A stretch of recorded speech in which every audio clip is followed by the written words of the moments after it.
Tuseme kama ukiwa unarudi kazini vile. Okay. Yani anakuacha hivyo, unaingia ndani, umebeba zawadi nini. Anakuangalia tu. Unaingia, unafika, unaweka mwenyewe. Yani unakaa sebleni. Badala unatakiwa ni akuletee kama maji au kupokea mizigo yafanye hivyo.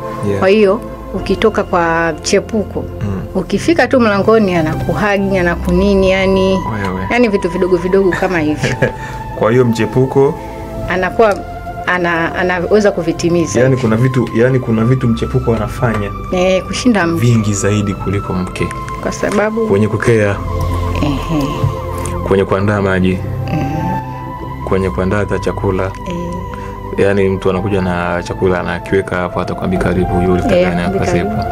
Anaweka tu. Unamkuta kaka hapo pembeni na simu. Ana habari. Unakula au unakuta amekutengea chakula hapo.